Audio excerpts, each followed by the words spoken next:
Good evening, LTP Lounge listeners. Thank you so much for joining us tonight, episode 42. Viewers. Viewers, what did I say, listeners? Yeah. Oh, viewers, sorry. Hey, tonight we've got a really good show waiting in the wings. We've got a really cool guy who's been on the show before. Of course, we've been on his show. Tonight we are talking about Avatar versus Zootopia in DCA. Also take a look at downtown Disney stuff going on and see what else is cracking from that. But let's start the intro, and then we'll introduce our guest / friend.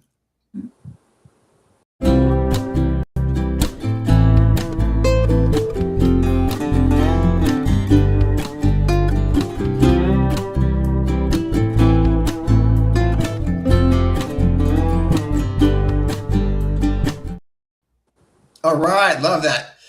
Yeah, it's kind of catchy. Mm-hmm.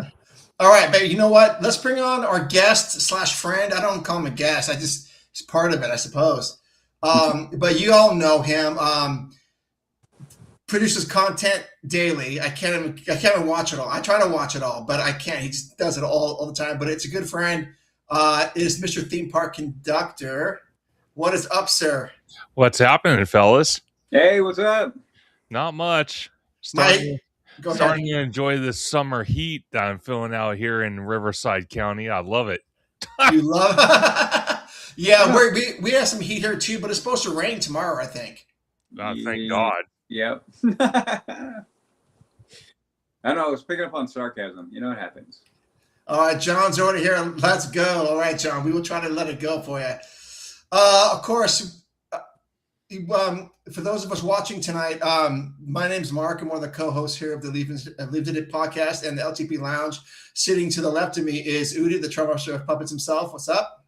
Good evening. Good evening, sir. And below us is my favorite Caniac down there. It is Mr. Theme Park Conductor. What is up, Conductor? Not much. I'm very excited to talk about this topic tonight because I actually have a video premiering right now on my channel because I did a video with George earlier today about this. I'm very excited to talk about this because literally we're only 6 o'clock our time, and we literally just got this news probably around 1 or 2 o'clock in the afternoon, and people started posting on social media like crazy.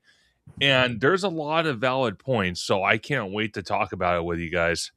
Oh, hold on. What is the actual news that posted? I didn't see it. I was at work. Well, it's talking about, Avatar and how Disney's kind of like fumbling the ball here. Oh, gotcha. And we're only about 4 months and 1 week away from the parks panel at the Honda Center, where Judgment Day is going to happen. Either they're going to talk about Avatar and give us more detail, or it's going to go the way of the wind. So who knows? Who knows? And Conductor, you are just like all over the place, busy putting out content. So thank you so much for spending an hour with us this evening. Absolutely, anytime. I love it. That means a lot to us. So yeah, I think last week. So I follow Jim Scholl on YouTube, and his video came out, and I passed it on to the people in the LTP about. And Udi didn't watch it, I assume, because Udi's too busy. But he said, "I told you," because no. But I saw the headline, and I just kind of went like,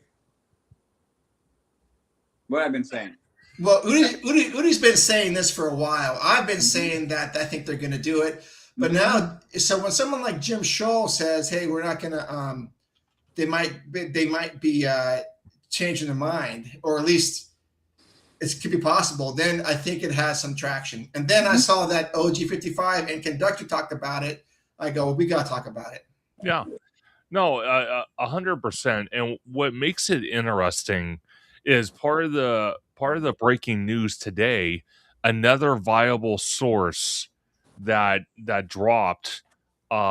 A long article. I kind of covered a little bit on my channel today with George. Okay. From Hollow Gelato. I didn't read it all because it was a long article, but it was from the Wrap. And Wrap is another viable source, just like KTLA 5 is another viable source. So we have those two sources. We have Jim Scholl. which is a former Disney Imagineer. We have all these content creators that literally have been on social media for years that are trusted by Disney, because a lot of these content creators are invited to the media for media previews at the parks. And they're all saying almost the exact same thing, that basically Disney at this point kind of does not know what to do with Avatar. That's why we haven't heard anything new in 3.5 years since it was announced. And again, I'm all wanting Avatar to come to the Disneyland Resort, but I have to put my foot down and I have to say the Hollywood backlot is not the best place to put that. It's not, because one of the things I noticed when I was in Animal Kingdom was the fact that you're walking in Animal Kingdom and there's such a big transition point where you walk through before you even get to Yeah. Avatar. And if Disney wants to cram it in the Hollywood backlot, even using some of the bus load and unload area, it's not going to give it enough room to have that transition point unless you take away from the land to build that transition point.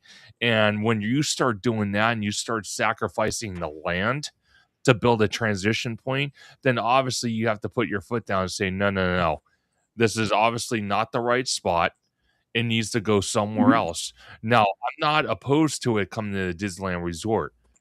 I just think it would be better fitted to go into the Simba parking lot where they have enough room. And actually, Hollow Gelato, and I'm surprised he did this during our video today. He actually mapped it out. That whole Simba parking lot is like 400 plus acres, and you're talking about a land that is in Animal Kingdom that's only 12. So explain to me how putting Avatar in the Simba parking lot would be a horrible idea, when actually you can make it bigger and you can have it where you can have a great transition point if you're inclined to Yeah. build it. Well, good point. I mean, and you finished with the point that I was going to make. Why? Why? I mean, that's my question. I always say the same thing. The three most powerful words of the English language are yes, no, and why. So the question is, are you going to build it? No. Or if we are going to build it, why would you build it? Right? Yeah. So there is no why to build it. And I've been saying for a while, this was a Bob Iger initiative. He operated in the same thing. It's not like we're clairvoyant. It's not like we're some weird people like, connected to some deeper power. In fact, that we're literally just watching a person for years now and what he's done well over a decade of how he operated when it came to IPs, when it came to the parks, and when he came to expansion.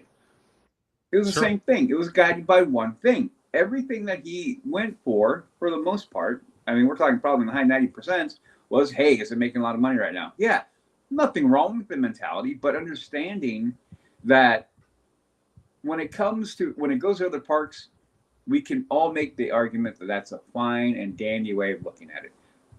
But when we come back to the heart, it's a different thing altogether. And I think most Disney hardcore enthusiasts, I'll get to it.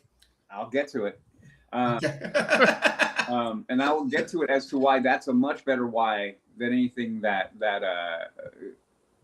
Avatar could be. But anyway, but that's where I'm going. It's like, so here, when we come here, the demand for what we get out of there, because of many reasons, two of the main ones is just because of the hardcore loyalty that the fan base has for Disneyland Resort and Disneyland proper, and the space. Those are two huge contributing factors. So, when it comes to Avatar, you said it already, Conductor, and we've been saying it for a while. A lot of people have been saying it for a while. It doesn't fit. It won't fit. It can't fit. And if you do, you shoehorn it in, it's going to feel that way. Transitions are going to be harsh. It's going to feel small. You're going to be in a shoebox. Is it going to be yet another water ride and then when you're already adding cocoa, so you put all those things together, it's like it didn't make But sense. The only way but Udi, you know why they add water rides, right? why? Because those are massive people eaters. No, I get that. I get Yeah. that, and I figured that's what you're saying. I just wanted to make sure I wasn't going to assume. So, but we don't need another one. There, that would be the third. Oh, one. I want it. I want it. Well, no, but that would be the third one in DCA. Yes. Yeah, 2, and then how many are in Disneyland proper? Like water rides? 1, 2, 3. 3. Yeah. 3. So 4. why would we add another ride? Why? Okay, 4. what would we add in the 4? 4. Why would we add another one? So, Remy D. No, What's up? What's up? good to see Remy D. No, you make a valid point. You really do, because whether it's water rides or you have attractions like Rise of the Resistance, definite people eaters for sure. My issue is, and actually John Make It Rain made a great comment. He said you still have to hide the monorail and make it fit with the scale of whatever they put there. Yeah. I think it's easier to put Zootopia in there, especially if they base it off the first Zootopia, because it's based in the metropolitan city. And I actually pulled up, and it's part of my thumbnail, believe it or not, for the video I did earlier, where Jim Shaw himself, literally Jim Shaw himself, he took like almost like a sticker and he plopped it on the Hollywood backlot, like aerial view. And when you look at it, it fits perfect. And there's even room on both sides of the land to put a second dark ride attraction. So that would make us different already from Shanghai's Zootopia, because we would have 2 rides. On top of that, if they really honestly wanted to, they have 2 options. Because either way, it may or may not work out. They could keep the Hyperion and put some type of Zootopia show in there, or they can build, or actually 3 options, or they could build another building, a smaller building, where they can have a Zootopia show inside the land. Or the third option is they can retrofit Philhar Magic to be Zootopia and actually bring the show from Animal Kingdom over here and justify removing it from the Tree of Life over there, since a lot of people don't like it in that location. So why not just bring it to DCA and incorporate it into the land? Great points. Yeah, those are all great points, because so the question was, why bring Zootopia? Okay, so I just want to hit that real quick. I'm going to go here because let's look at one of the 2 main reasons, the way I see why you would bring Zootopia over Avatar. One, and I keep on going back to it, this has been my whole argument from the word go, that when Bobby said something about Avatar, he referenced it over. Anytime it came up, it went with, it's $100 billion in the box office, blah, blah. He kept on quoting box office numbers, right? Over and over and nauseum. And I go, okay, fine, great. How many people, and I'm going to ask the question again because I've asked it and no one gives me a good answer, or they all answer basically the same way. How many people really are into Avatar? Where are all the Na'vi fans? Where are all the Jake Sully fans? I mean, that's the only character. And where is the groundswell of fandom, a hardcore base for Avatar? I haven't seen it. Now, you can make the same argument a little bit with Zootopia, right? Sure. Is there a hardcore? Is it Frozen? No. Is it one of the bigger ones, the classic? No. But here's another reason why. One, it's easier to fit that in. It's much easier to put that whole area and make it Zootopia. I mean, you just gave some great examples, Conductor. The other main one, that a way I look at is, who owns Zootopia? Who has the rights to Zootopia? Is it Disney? It's Disney. Who owns Avatar? James Cameron. Exactly. So anything they do, they're going to have to run it through him. If they bring in Zootopia in-house, they don't got to worry about this, that, the other thing. That's their IP. They can do it and not have to worry about this, that, or the other thing. Exactly, and they don't have to have a middleman. Right. They could just go direct. Right. So that's smart, and it's brilliant. It's just, for me, again, I don't want to sound like I don't want Avatar to come to the Disneyland Right. Resort. I don't want it in the Hollywood Yeah. backlot. Because do you guys remember before Avengers Campus came, we had Bugs Yes. Land. You guys, Of course. okay. Yeah, so you know how small Yeah. that was. That right there is like literally the prime example for me, or if one of many examples of small lands, even like Toontown, where I would feel Avatar would be Mhm. like, instead of being like, oh wow, I walked into this immersive forest and oh my gosh, look at the rock work, look at all this stuff. And who knows, because we would, if we have Avatar in the Simba parking lot, I'm just saying, if we have it in the Simba parking lot, bigger footprint, ability to see Avatar at night, which Animal Kingdom doesn't have that Yep. ability because of Mhm. limitations.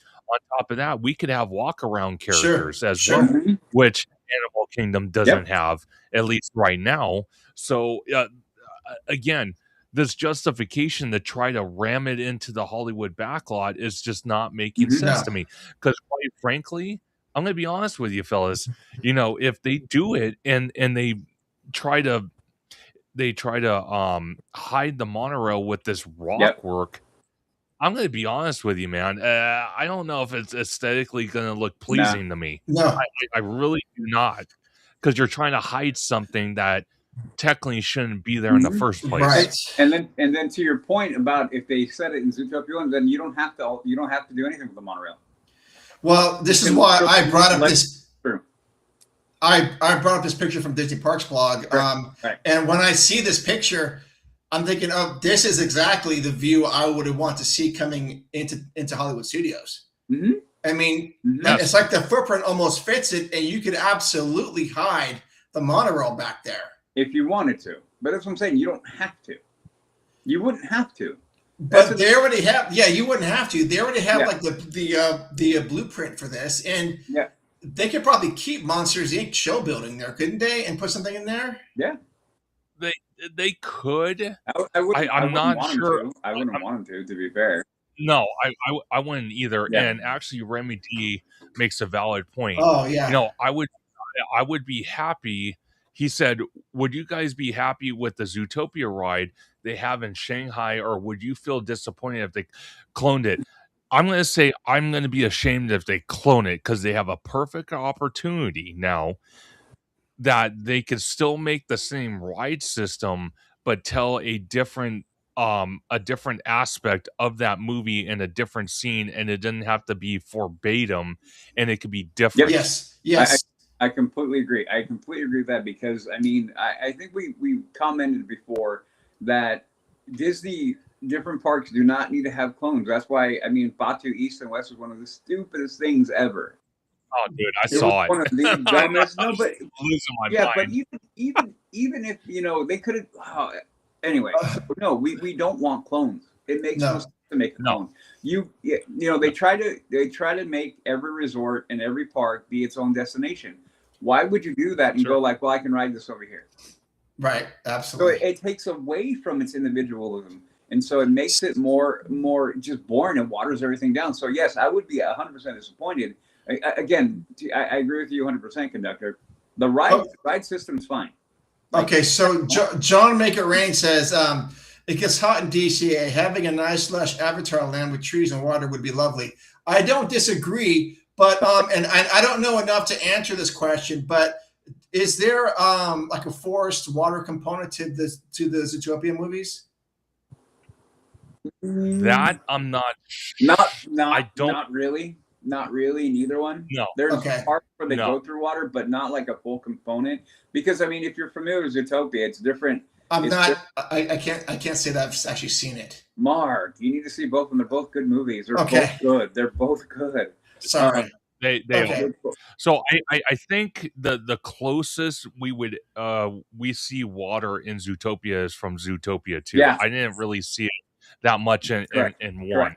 Correct. So if they make the land, if they build the land based off the original Zootopia, but kind of sprinkle in scenes and aesthetics from the second one, I would be okay Okay. with that. Yeah, Okay. no, because I mean, again, and going back to why Zootopia is a better thing, because I also think it's more child friendly. I really do. I really think it has Yes. something. I mean, we have, I going back to Bugs Land, right? As fun as that was, that Yes. little land, it was also, we all understood it was pretty child heavy. I mean, you could say the same thing about Cars Land, but it's a little different, I would argue. Right? Yeah.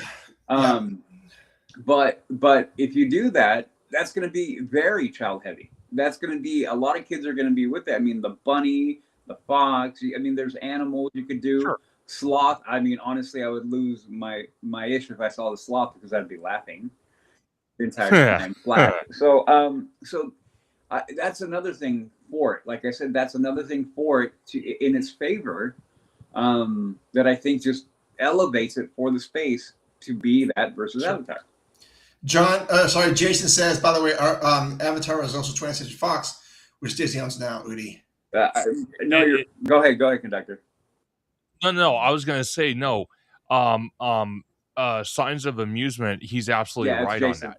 But regardless, James Cameron has the final say, regardless, because it's his franchise. He owns it regardless. It's the same thing that Universal fought J.K. Rowling on.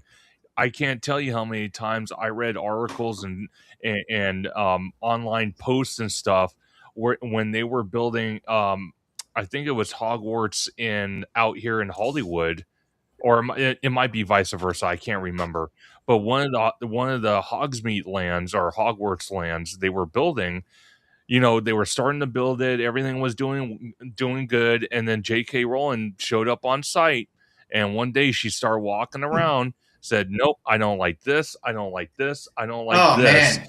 And actually forced Universal to rip out certain sections they just built and redid them the way she wanted. So I would imagine James Cameron would be the same way with Avatar. That pissed me off. Well, that's why I'm saying it needs to go into the Simba parking lot.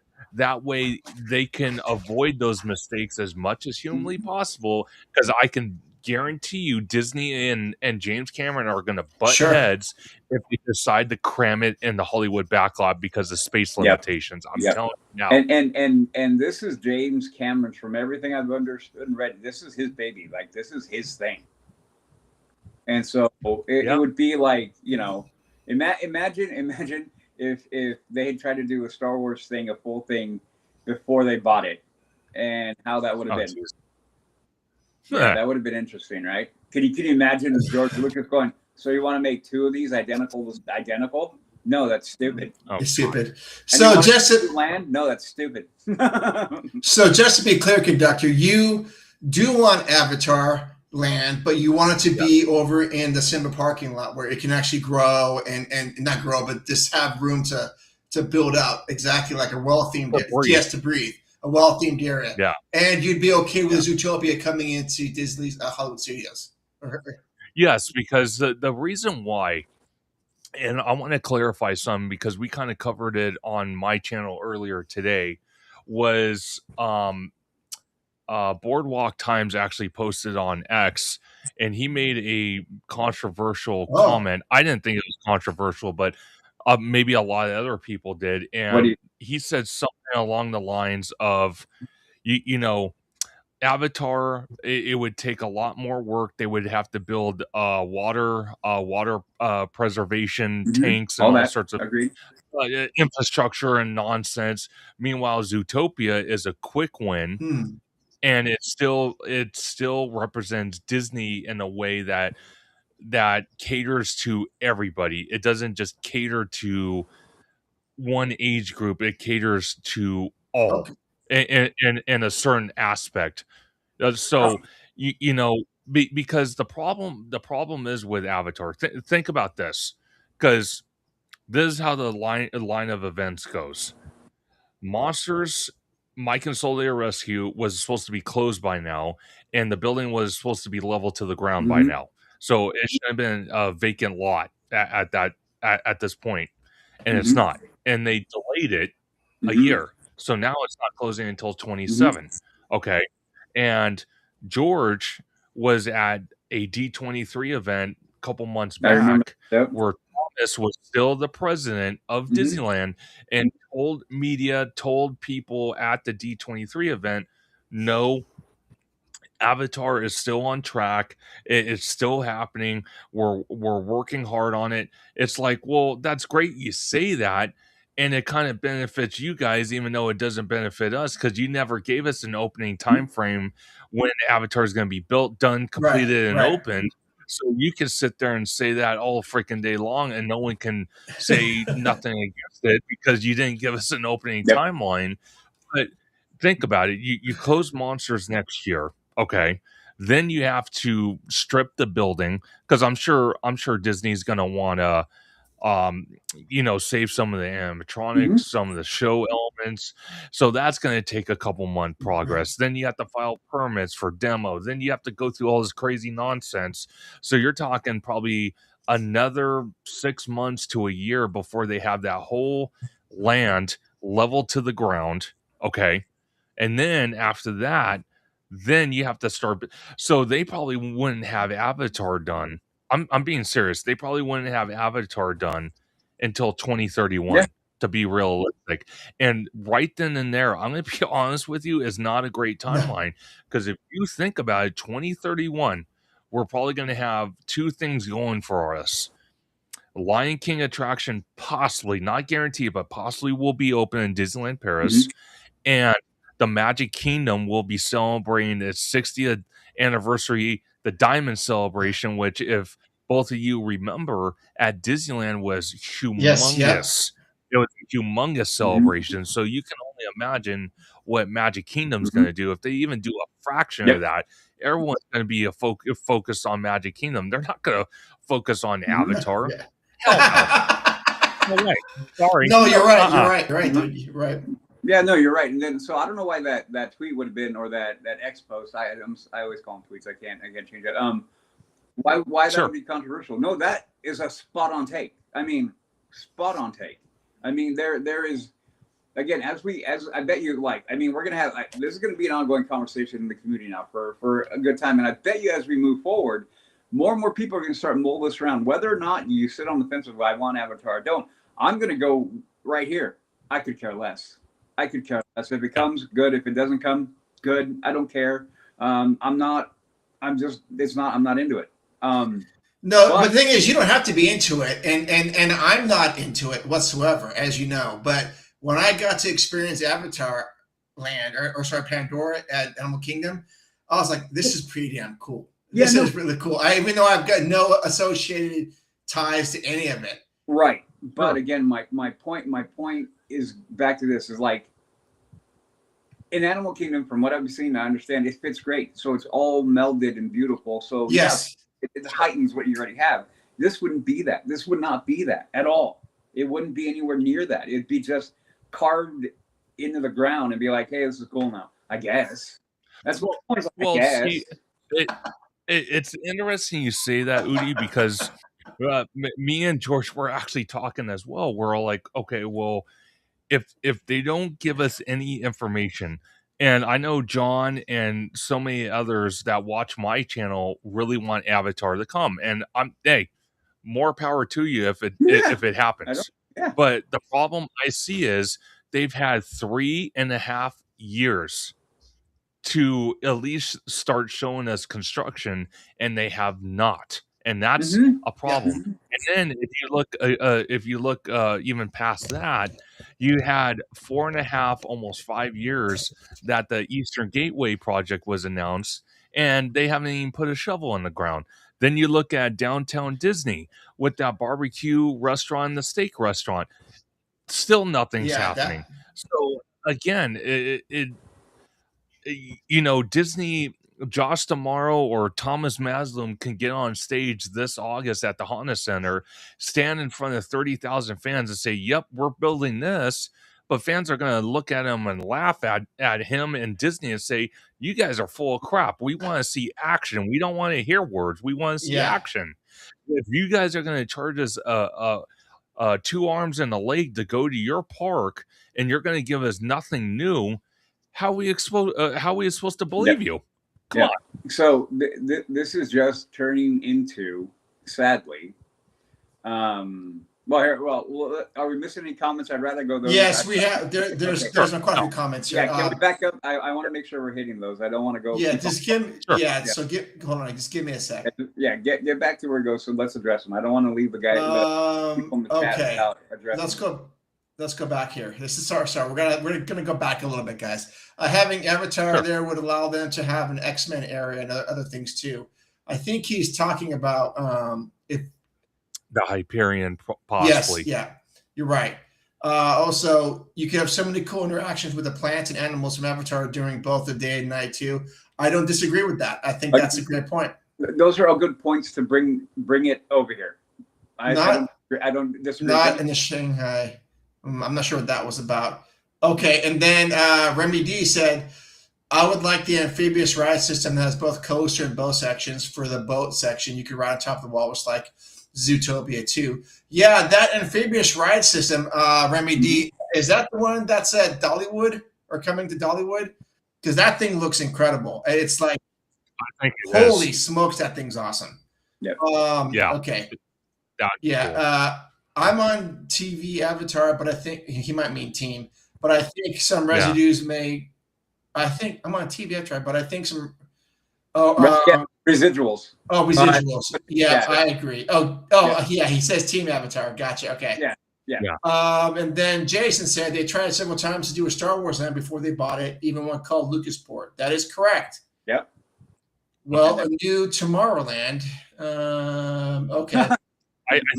I think to be honest with you on that comment before you read any more, Tomorrowland, I'm going to predict right now 2028 or 2030, that will be announced at D23. I can almost promise you that, because 2028 will start the second half of the $60 billion that Disney promised to invest in their parks. Okay, well that's the 10-year plan. Odie has a rebuttal, I bet. Not necessarily rebuttal. Okay. But a thought process. I love that idea. And conductor, please, for everything that is holy, I hope you're correct. Yes. I hope so. The kid in me and everything in my please. But my worry now is that commitment was all done under Bobby. I'm not saying Josh is going to change anything, but I have like a sense that right now we can't necessarily rely on what happened back then. Because so I'm not out there saying that Disney isn't going to fall through. I'm not saying that at all. But it just makes me pause for a second and go, okay, what I hope is that it's not another half of 60 billion. It's 60 billion, the half of 60 billion with another 30 billion coming. What I'm hoping is that he goes, let's jack that up, which would be fantastic. So that's my only thing. I hope you're right. And the internet is forever, so it's going to be out there. So we have a couple years, and we'll be coming back to it. But I hope you're right. Yeah, I hope you're right too. My optimistic side agrees with you 100%. Like my optimism goes, dude. Yes, it makes somewhat sense. It makes somewhat sense with the money and everything. But my heart can't take another one. My heart No. I am going to tell you this, though. I do find it interesting because think about this, because also some news dropped today as well, again from Boardwalk Times and other sources, that Tokyo, Japan's looking at for their Disney park a third gate, and that would include Marvel, Avatar, Star Wars, and I think one other IP that I can't think of on the top of my head, and it's funny because now that Thomas Maslum, the former Disneyland president, is now in Josh's role, and we actually got a female president that used to oversee the international theme parks like Tokyo, like Shanghai, like all these other ones, Paris, all that stuff. Is that why we're having issues trying to get Avatar? Could that lead to some, because now she wants to push getting Zootopia, getting maybe that third Tron that we ordered from the manufacturer to go into Tomorrowland? Could it be Arendelle? Could it be, because that's another Yeah. thing that broke news the other day, that they said, Disneyland officials said that we are going to get the Olaf walk around animatronics somewhere at I saw Disneyland. that. So why in the hell would they even consider bringing that if they don't mean possibly future Arendelle coming to the Disneyland Resort in the next 10 to 15 years? Yeah. And I will go here, and I've said it before, even though I'm not a fan of the F word, I also realize how fundamental, how deep that fan base goes. Yes. To me, that one is a no-brainer from top to bottom, and I don't know why they haven't figured out a way to bring that into Disneyland proper yet. I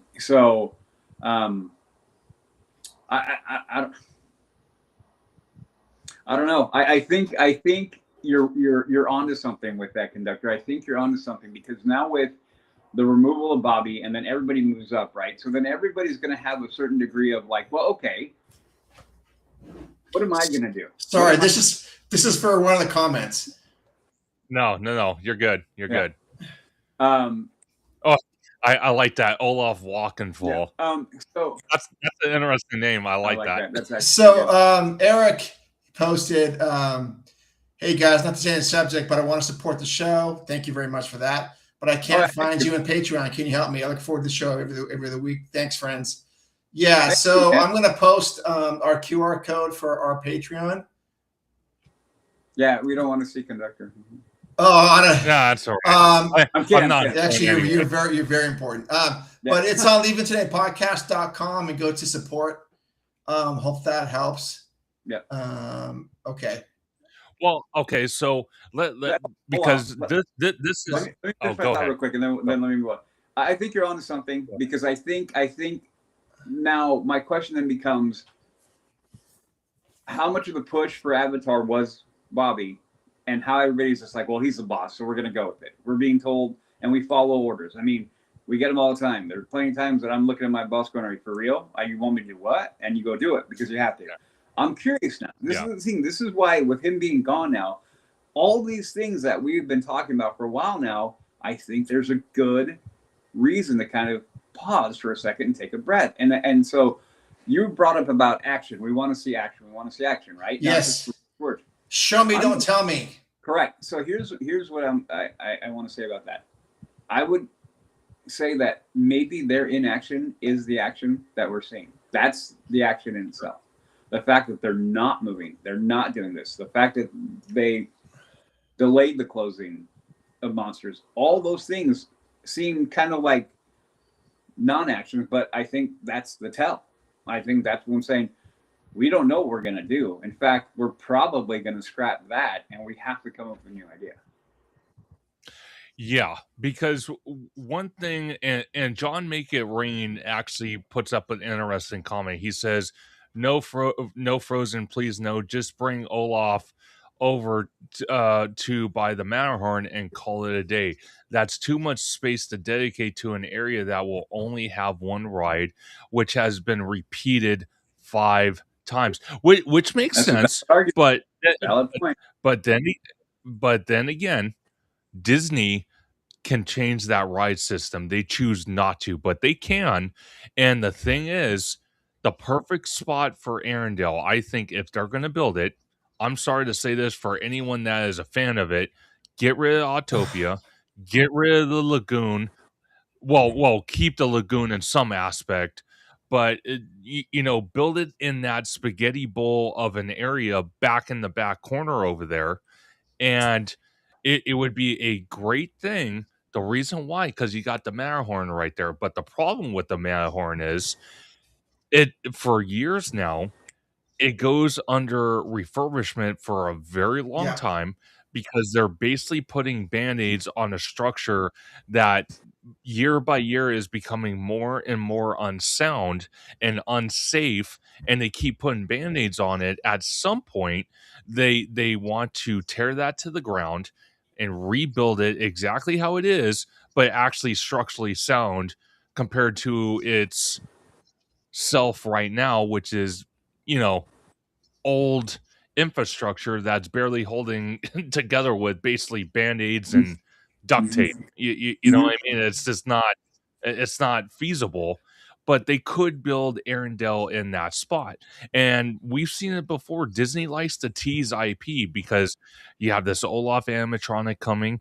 You had the Fantastic Four in Tomorrowland, and everyone's all like, oh wow, are we going to get a Fantastic Four Tomorrowland? Whoa, this is amazing. Didn't work out, but they were still beta testing it. Then you have Zootopia, which is funny. They're having it in the Hollywood backlot where now all this discussion is all over the place, all over social Yeah. media and online saying, ooh, Zootopia might go in the Hollywood backlot right where the characters are meeting.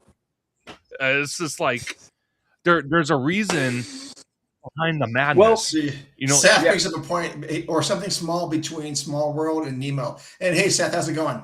Hey, Seth. Hey, Seth. So what do you guys think about that area? I would be okay with it. I am not a fan of anything to the lagoon. I'm just not. I would not be the camper. Conductor said to save the lagoon. Well, I know, but modify. I mean, if you modify it, I guess. But then the part of the lagoon is goes hand in hand with the submarines. So yeah, you would have to get rid of the submarines. But the thing is, you could still use part, not all of it, but part of the lagoon for Arendelle. Yeah. And obviously, that's a great point or a great place to put Arendelle because you already have water there.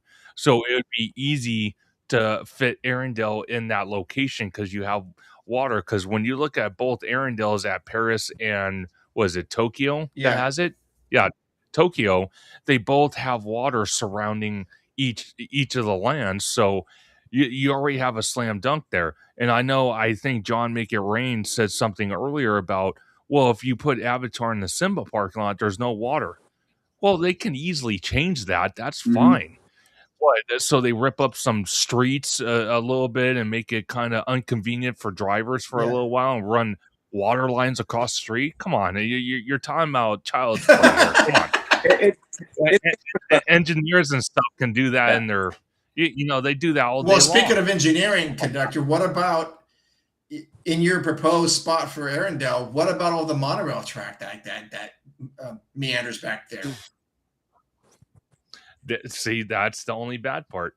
So the only other option, I would say, if they don't want to fight the monorail, and that's the only bad part about the monorail, it kind of intertwines itself in areas that shouldn't. It makes it kind of inconvenient. The only other spot you could put it is in the Lilo and Stitch parking lot, which a friend of my channel, Hey Bricky, actually did a video a while back, and he literally plopped down a version of Arendelle. It was the one from Tokyo, because obviously Paris wasn't built yet or even close to being open yet. And he plopped it in the Lilo and Stitch parking lot, and it fit absolutely 100% perfect. Yep. I'd be down with that. I wouldn't argue that. Let's catch up with some of the things here. And this goes back. Gare Bear, sorry. We got that here. Does Disney leadership and Imagineering used to have such a strong, focused vision? What is the reason they seem to have such a problem with a lack of clear vision, focus, and artistic ambition? God, that's a hard one, because I kind of feel with Josh new at the helm, the board, because everyone has to look at it this way. Josh, even though he is the CEO and whatnot, he can't just go into a theme park and tell Imagineers, oh, build this. He can't really do that to a point. He has to approach the board and say, hey, we need a budget for this project. This is why, this is the benefits. It's almost like, if you're, I'm trying to think of a good analogy. If you're a lawyer, right, and you want someone to hire you to represent them, you have to give them reasons why over 20 other lawyers would you be the best fit to represent them, to represent their interests and all that stuff. You have to go down a laundry list of stuff. It's the same thing with Tomorrow. He, like I said, he can't just go into Disneyland and say, "Yep, we're gonna bring the bulldozers and start demoing Tomorrowland tomorrow." That's not, no, because he has to get approval by the board. And I think right now, as it sits, since Iger is technically still with the company, I think Tomorrow's on a short leash, and I don't think it's just Iger, keeping a close eye on him. I think it's the board, because the board really kind of makes a unanimous decision on a lot of projects. Believe it or not, I know a lot of people don't want to hear that; they don't believe it, but it's almost certainly true. That's why things get annexed, because we saw in that New York Times article, a while back, that Imagineering had a great plan to revitalize Tomorrowland, and because of the board, they said nope, gone. Yep. So well, you're right with that, and I think up to currently this is where we're sitting. But I kind of think what Gare Bear is kind of, and correct me if I'm wrong, Gare, but I read that like you're talking about, this has been going on for a while, and it has, because and the way that I've been kind of processing that in my head, because we were talking about it earlier, how Disney announces and doesn't move, does this and doesn't move, and it doesn't move, and it doesn't move. And we're kind of like what, like I've been making the analogy like crazy now. It's the Homer Simpson backing in the hedge. What I've really come up with, like Avatar Land, now they're backing in the hedge. So what I have always kind of surmised is that the problem why there feels to be a lack of vision and direction is because there is no vision and direction, because the only direction that I feel like they've been choosing is money. Yes. And interest shifts. What people are into today can shift tomorrow. Now, when you're going to be building things into Disneyland or any of the parks, that doesn't work. It's a 3, 4, 5 year lookout going out, right? So you can't do that, because it's like again, this is why, and the proof that I'm going to keep on bringing up, because I think it's valid, is how Bobby spoke about Avatar. Anytime Avatar comes, it was about the money and how much money it brought in, and money. Before that, it wasn't always about the money. It was about the experience. It was about it's connecting. So it's about the storytelling, right? Correct. So when you have Walt, when he created it, that's what it was about. So it was a singular vision. It's about the storytelling. It's about creating this environment, this experience. The money was secondary. It was like, hey, you build it, they will come, right? That's what it is. Sure. This is not what they've been. And that has been a direct direction of Bob Iger, flat out. If you want to look, if you want to look at the loss of vision, sure, right there. It's funny you mentioned that, Udi, because that article me and George read today on the video, something interesting that Cameron was mentioning in that article. And again, I didn't read all of it because it was a long article, and I didn't want it to drag on. But parts of it that I read stated that with this Avatar land that they want to bring to the Hollywood backlot at DCA would obviously be, have vision and creativity from the first 3 films, but it would also introduce new scenes from the 4th and the 5th one. And part of that article, I'm just going to go out and say it, part of that article stated that Cameron can't even confirm there is going to be a 4th and 5th movie. He can't even confirm that. He's dealing with right now on the 4th one, because it was stated in the article 22 minutes so far has been filmed for Avatar 4. But the problem he's running into is there's not enough profit with the movie when it comes out, because the movie is so expensive to make. So he's trying to fight a uphill battle by trying to lessen the amount of money spent during production to make a profit. So there's no guarantee a fourth and fifth movie is going to come out. And Disney is sitting there, screaming to the high heavens, oh, yeah, well, our Avatar new destination is going to be based off the first 5 films. Well, that's great. If you want to base it off the first 3, well, technically 2, because Fire and Ash didn't do the way it should have. So basically, you got 2 films you could base it off of.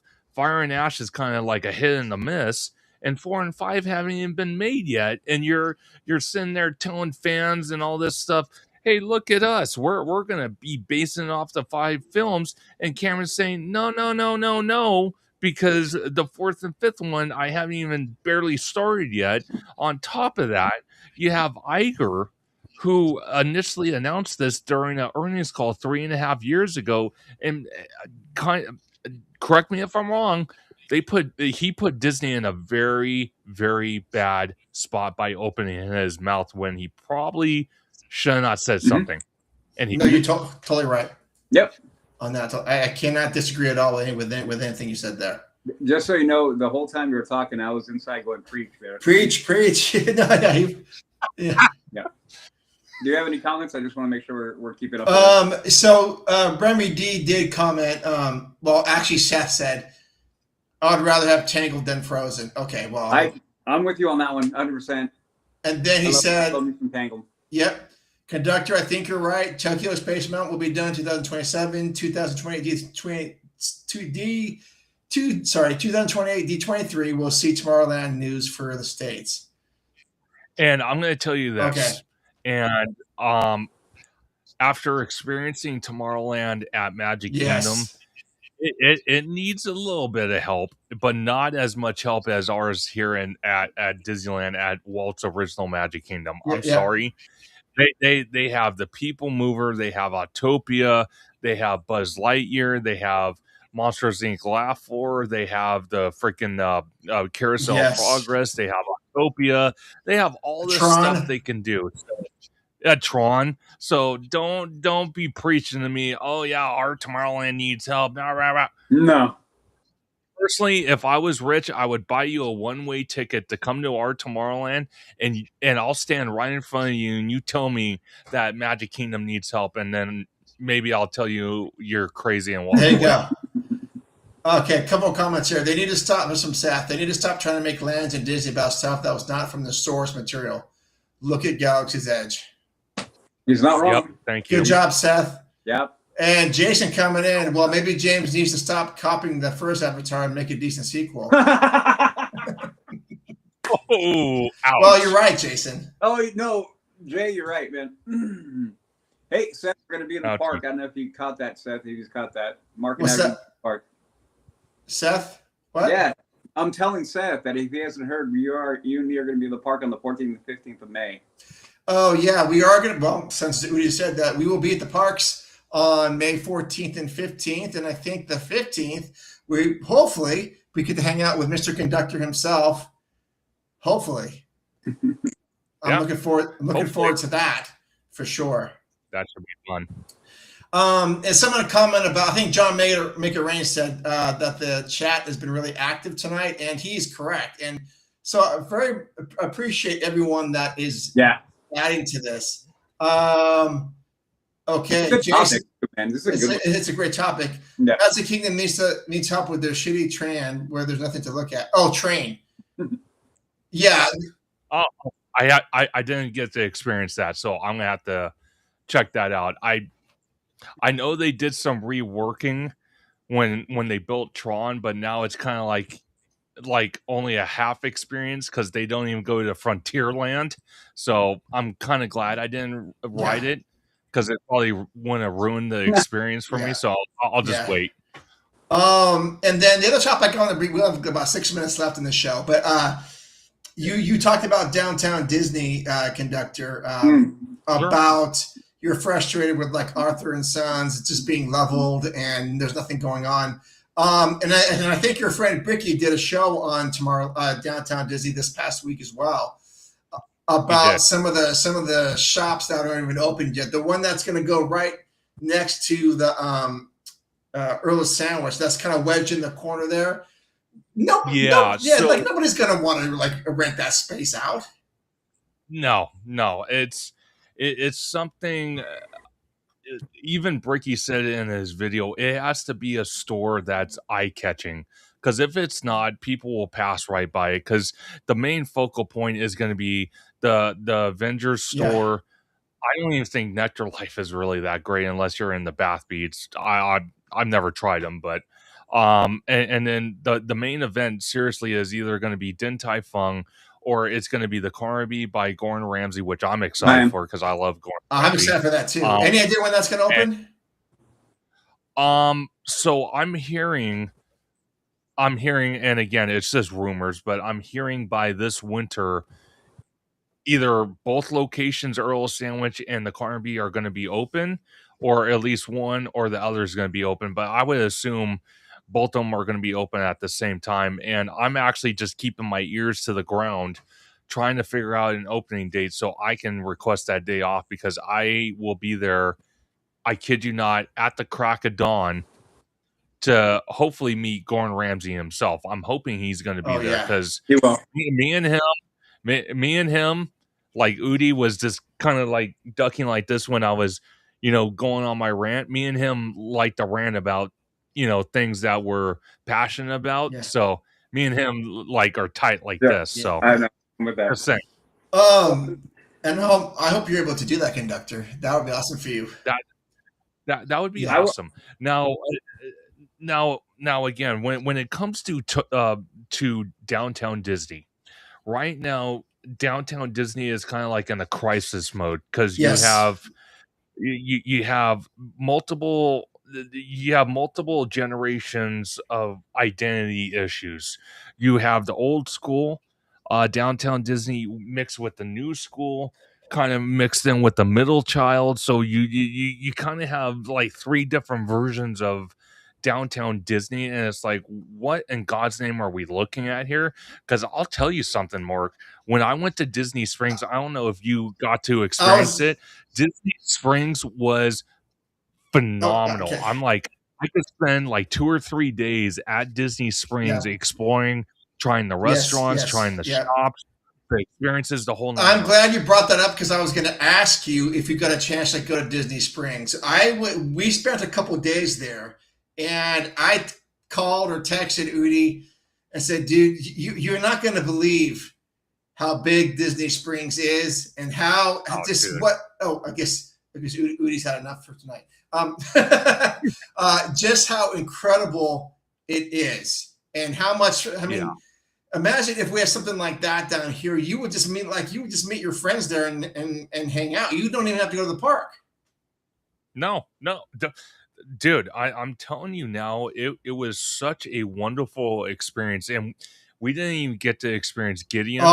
We didn't do Gideon's. There was several other things we wanted to do, didn't get to do, but that just entices us to go back and go to Disney Springs again and experience it. But we ate at the Boathouse. Boathouse was incredible. I loved it. The Coke shop, the Coca-Cola shop, amazing.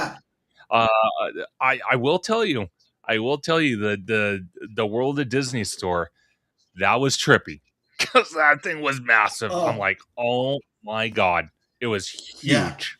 So I mean, when people say that, I'm going to go to Disney World or whatever, what I've been telling them now is like allow like one day either at the beginning or the end or maybe in the middle just devoted to Disney Springs. Do you agree with that or no? I think so. I think Disney Springs. So a great way to put it. If you're going for 2 weeks, like I did, let's just get real. If you're going down there for 2 weeks, I would say a lot, Kate, 2 days at Disney Springs. The reason why, because when you go to the theme parks out there, your adrenaline's pumping because you want to see everything you can because some of it's new to you, some of it's kind of different but the same in a way, but you still want to experience it after you experience the stuff we don't have back home. But Disney Springs kind of gives you that it kind of levels your adrenaline rush out, where you're still excited to see stuff, but you're not at this level, you're at this level. So you're still having fun, but you're kind of in relax mode. You don't feel like you have to go run and dash and go do something or anything. There's so many things you can do. There's enough for everybody. Like I mean, the only thing I wish I would have done is Gideon's, but Gideon's, oh my god, I've never seen so many people run the Yeah. Gideon's and line up. It was ridiculous. So we didn't even Yeah. do it. But you had, again, you had the World of Disney store, massive. You had the Rainforest Cafe, which they still have, massive. There was this big giant, like kind of like oh my Hot air god, balloon? the Oh, Mark. No. It's like the Mark Twain yeah. ship, but it's a restaurant. There's kind of like another interactive restaurant like Rainforest, but it's with Yep. Yep. dinosaurs. You have the art district where they have their own version of like um oh my god, Disneyana, Oh, where yeah. they have all this artwork with all the collectibles and Yep. stuff.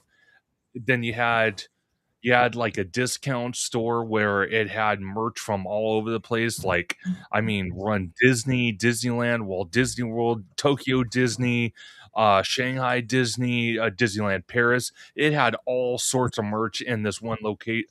There was just so much to do, but I didn't feel like I had to rush to everything. I felt like I could take my time, take a breather, and just go at my own pace. Yeah. Yeah. Oh, yeah. That's incredible. So when I look at Disney Springs compared to what we have at downtown Disney, it's somewhat laughable. Oh yeah, it's like comparing. I'm trying to think of it. It's like comparing the Disneyland Castle, our Cinderella Castle, to the Magic Kingdom's castle. Oh, yeah. Yeah. That's the comparison. It's like, okay, well, obviously you have this big, grand, humongous castle, and then you look at ours, and from a distance, it looks like I'm taller than the castle. Yeah. So, True. I'm just saying. So there's a humongous difference. Like, I mean, it literally took me an hour and a half just to walk Disney Springs. Down and walk that in 20 minutes. If that. Yeah. Flat. Yeah. So I mean, it does bother me that, and I know you brought this up before, that they leveled Tortilla Joe's, and you've got nothing there to even replace it. That's what I mean. It's just, I think that was a huge mistake, because they could have still been getting money off that location if they kept it open, but they decided to get immature and close it early, and that was a big mistake. It's kind of like what we're seeing right now with the ESPN Zone building. They have Lululemon, but then they're only using 1/12 of that building, and they have other storefronts that are primed, ready to go, and they're not using them. It's like, okay, well, you spent all this money retrofitting that building to have all these little mini stores in it, and you're not doing anything with it. It's almost like a waste of money that you just threw at something you're gonna probably demolish in about 5 to 10 years. Oh yeah, absolutely. Well, one factor that we can't forget is there a business willing to go in there? That's another aspect of it, because you have the market and you have to look at business, and is it worth it? So there's going to be that, unless Disney's going to decide to take it and there's going to be another Disney shop, whatever. Okay. But there is that factor. There is a huge piece of that goes into it as well. Sure. So we can't forget that. But you're not wrong in the fact that, having a big open area it's just not good. No. Having all that flattened area just looks unseemly. So yeah, again, this is all the lack of vision, lack of just they seem scattershot. Well, it's funny, Udi, because when you look at Parkside Market, great example, the coffee shop right outside Parkside Market, it already lost its tenant. Sippin' Sonder or something, yeah, right? Sippin' Sonder. They already vacated that spot, and it's like, okay, well, you know what I mean? It's like, there's miscommunication all over the place. It's the same thing for this, barbecue restaurant and Arthur's and Sons Steakhouse. They have to be paying a huge premium, including Porto's, a huge premium to have that land and that location, and they're slowly trickling on doing some. And I'm meaning Porto's. Porto's is finally moving after how long now? 3.5 years. It's like, hell, man, you could build a row of houses in the new development faster in 3 years than you can building one little multi-story bakery. It's like, what are we doing? Seen it accurate. I will tell you what, from breaking of ground to completion, that shouldn't have taken more than 1.5 years. You would think. Well, you would think. It shouldn't have. No. I'm literally working on a multi-building, sorry, and it is a multi-million-dollar project. Sure. And so I am now going to hit my 1 year of it being on that job in 2 months. So I'm at 9 to 10 months. Wow. That project was going about 1.5 years before I got there. By the time we're out, it'll be about from breaking of ground, it will be a 4.5 to 5 year project from breaking of ground. Wow. Done. Out.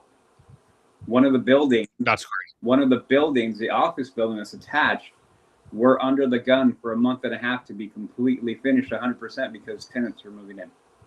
So that's the way that goes. So again, that building, when I walked in late January, I walked by it and I just kind of looked over them all. Why? Like, why? And the same thing with Arthur and Son. So it makes me wonder about other things. There's always other factors that apply. Permitting could be engineering. I will tell you that engineering changes all the time. There could be a problem with wiring. There could be a problem with plumbing. There could be a problem with HVAC. There could be a problem with a lot of different things. So without knowing that kind of stuff, it's always like, but still, that being said, when they want to move, they can. I think without going too deep in the woods, whenever there's a problem in the construction, you ask for an RFI, which is a request for information. That's basically saying, hey, this isn't going to work. We need this correction. This is what we propose. This is what we need to do. What do you guys think? Send it up the chain, goes to the builder, architect, engineer, boom, final say by ownership, and then back down. Yeah. That could be 2, 3 week, 4 week process at the most. Yeah. And if they want to push, it could be a 2 or 3 day process. So that's why I look at this kind of stuff and go like, I don't know why they're taking so long. It doesn't make any sense that they're taking so long. And the other outside, you remove all those factors, only one thing that comes to mind: funding, money. Yeah, no, 100%. And one thing I will say is that if they don't have, if they have those issues, and Disney is notorious because I saw it all the way leading up to D23 in 2024. They love to leak information or post information. Yep. Yeah, exactly. They like to post online before the actual convention. So if they're having issues with these 2 locations, why not put a statement out and say, you know what? We're going to redevelop this area. Arthur and Sons and the barbecue restaurant aren't going to work out, but something new and exciting is going to come. Stay tuned for details. We'll announce it at this date or at D23. And that's what I kind of said about Zootopia going in the Hollywood backlot with all this chatter and everything else. I said, okay, well, the Disney media department, they can literally go out online and say, hey, you know what? Avatar is still going to come to the Disneyland Resort, but at a future time frame. It's not going to go in the Hollywood backlot, but we do have an IP that we are going to put in this area that is already, we mapped it out. It's good to go. Further details are going to be coming to you guys soon at D23. look out for the notifications. If they said something like that, it's the simplest way to end a lot of the confusion and going back and forth and all this crazy stuff that, for whatever reason, Disney loves to do to their fans, or as I consider us, investors, bickering online like, oh, you took my lunch money, oh, you took this, or you did this, or you. It's like, oh my god, what we all 5 years old that we can't even be adult on what the hell's going on here. I'm sitting there basically almost selling my kidney at this point to own a magic key, and you're telling me that you're going to play games with. Oh well, we're still in early development with Avatar. That was 3.5 years ago. What happened to the project before that? The Eastern Gateway that was almost announced 5 years ago. And Udi, you're a construction guy. You're gonna tell me it takes 5 years to build a freaking park instructor? Give me a break. Come on, man. Especially when the Anaheim City Council already gave Disney approval to build the damn thing almost 5 years ago, and we still haven't seen a shovel in the ground. It's like, what in the hell are we doing, man? I'm going to go back to what I've been saying. Funding. A lot of people go, well, it's Disney. They got money. I don't know, man. I don't think so. I don't think not nearly as much as they used to. Well, they're also in debt. Well, okay. They are. But like 40 billion with a B. So when you begin to really parcel everything apart and really look at at what it is, I think that's what it is. I think they don't have the money. So this is the grand task. And I know a lot of people are like, what do you mean? Of course they have the money. I don't know, man. But anyway, this is the grand task that Josh now has in front of him. Yeah. The only way to get that money is, and again, this is the two steps, and then I won't go into it because I could literally do another hour and a half talking about this, but we don't have that. Exactly. I'm just going to leave it here. Two things he needs to do right now. Get the creative under control and make good stories, not ideological stories. That's an easy one to do. He can fight, he can argue, but he's the boss. End the story. Make it happen. Secondly, he needs to restore confidence in the park and the pricing and the structure and bring those people back. So it's going to take getting a hard wrangle on the creative part of the movie aspect of the movie, which has cost this company billions over the decade, billions, and then have the park experience, like he said during the shareholders meeting, the best day of your life. Exactly. But make sure it's the best day of your life every time you go. And yes, I want you going there once, twice, 3 times, 4 times a year. That's what he needs to do. He does those things. The money recuperates, the faith in Disney comes back, and these problems that we're having begin to go away because he's got not only the money, but he's got the push of the back of the board. The board's going to be like, oh, well, stock's up. That's going up. Confidence in the brand's going up, in the business. Go. I can't hear you. I can't hear you. We can't hear you, conductor. Something happened. Still can't hear you. No.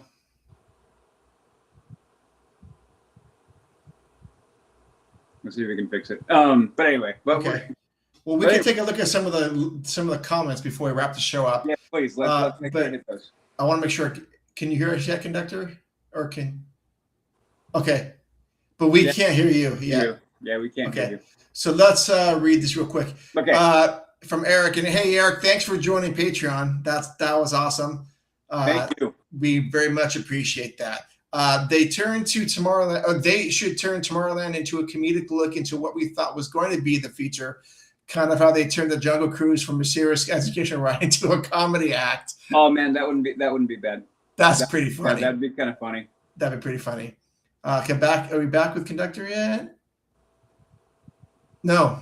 Do we have any more? Yeah. Okay. New quest unlocked for Udi Disney World. Yes, Garrett Bear. Someday we gotta make that happen. Yeah. We gotta make it happen. from Seth on another topic. I was at the park the other day when the Savannah Bananas were there, and it was as busy as I've ever seen it. Oh, that's great. I can't hear you yet, conductor. Is there anything on my end I need to do? Nope. You mute him and unmute him? I did mute him and unmute him. I can't hear him. Unless anyone else, can anyone else hear him? I don't think anyone else can. Yeah, if anyone, you guys in the chat, please let us know if you can hear him. We can't, and then maybe it's us. The last comment was they had a pop-up store at the end of downtown Disney that was 100 people deep until it closed at 9 p.m. Huge fan of the extended live stream. Oh, well, make it rain. Try something. Oh, we got you. We got you there. No, we lost it again. Now it's gone. Hold on. Like a millisecond. Oh. No. I don't know what's going on. Oh, I can hear you very faintly though. We had you there for a second. Yeah. Oh yeah. It's coming in and out. Your cable might be toast. So John, make it rain. Huge fan of the extended live stream. Thank you. Thank you. Yep. Oh, there you go. Oh, perfect. Okay. There we go. Let me say my piece real quick before it goes out again, because I hate to pain in the ass.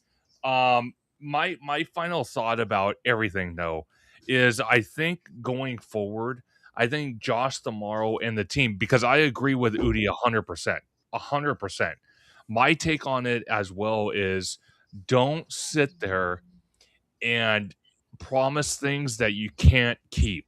You can't sit there and go on stage and say, we're going to build all this stuff. We're going to bring all these experiences, and don't do it, because you're only damaging not only your reputation, the company's reputation, and Walt's memory every time you step on stage in public or during these earnings calls and say, yep, we're going to do this, and then you don't do it. It makes you look like a fool. And if Disney has to take a hiatus for a couple years and not do the D23 Expo, I'm fine with that. I'm fine with that, and let them catch up with themselves before they do another one. Yeah, I agree. Yeah. But absolutely. That's my piece before this stupid thing goes out again. I don't know why. A very controversial take from a conductor. Yep.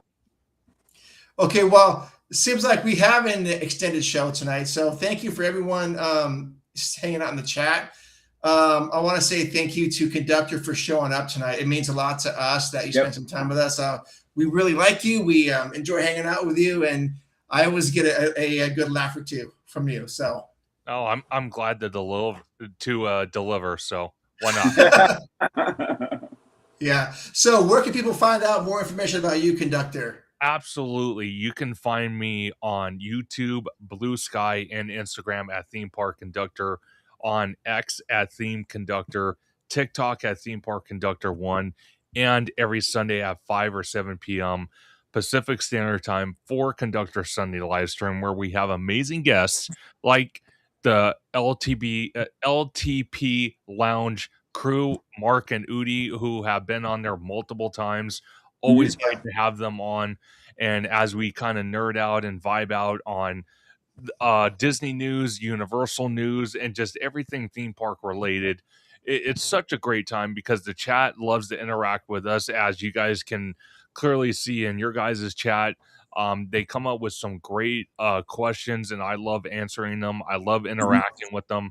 So it's such a great time. And I have other guests like Orange Grove 55, Hollow Gelato. I've had Bricky on there. I've had JP Land 21. I've had so many others, and so many others are planned to come on the show. And I couldn't forget the one person who actually I started my YouTube channel with, who actually started his YouTube channel at the same time, Mr. Tommy Toon World. The guy is phenomenal, and I love him as a brother, and he is literally my partner in crime when we go to Halloween Horror Nights every single year at Universal. The guy is just phenomenal. His food reviews, Steven Spielberg in the making, watching him do reviews in the park. It's phenomenal to watch.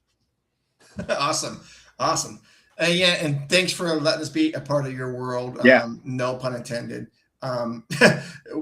With all the things you have going on. So yeah, maybe on the 15th we could do a conductor live from the parks. That would be awesome. I would love that. I would love crazy. it. Crazy talk. All right, Udi, where can people find out more information about you? You can find me obviously right here at the LTP Lounge every Wednesday. You can also find me on our Leaving Today podcast. It comes out every other Monday. Our episode dropped this Monday, so we'll have another one in a week and a half. Then you can also find me on my other podcast show, which is the Mando Show. We have we should have 2 episodes dropping here shortly, and we are now talking about Maul, Shadow Lord. Nice. Short, really short review. I really like it. Oh, did it already start? Yeah, it started this week. It started Monday. Oh, okay, cool. I really like it. Okay. Anyway, you can find me on my Instagram, which is HAXGUALIE, Haxgoli, and a couple of you guys in the chat know that's where I respond to my DMs. Awesome. And you can reach out to me at info@leavingtodaypodcast.com. That's email, or Instagram at leavingtodaypodcast. You can DM us there. That's the best way to get a hold of us. Like Udi said, every other Monday we have our our Leaving Today podcast that shows up. And then every Wednesday night between 6 and 7, we do LTP Lounge, where we spend an hour tonight an hour and 22 minutes about whatever we want to talk about Disney related. Yep. And we've got very cool guests like Conductor here showing up. Always has a seat at the LTP Lounge table whenever he feels like he wants to come on. So we look forward to future collaborations with him. OG55 will be on at some point soon, I would imagine. And maybe we can get Hollow Gelato on here too. I love that. I want to talk to him sometime again. Oh yeah, he would love it.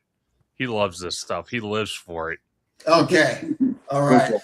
So again, hey, if you get a chance, do click and subscribe to our channel. I think we have 79 people. I think Conductor's got 7,000 people or something like that. So we got a little bit of ways to go. But we're just trying. We're trying to do it. We're like there. We're going. Yeah. All right. Well, thanks again for joining us. Tell your friends and loved ones about our show. And we love you, adventures out there, and we will see you in the parks.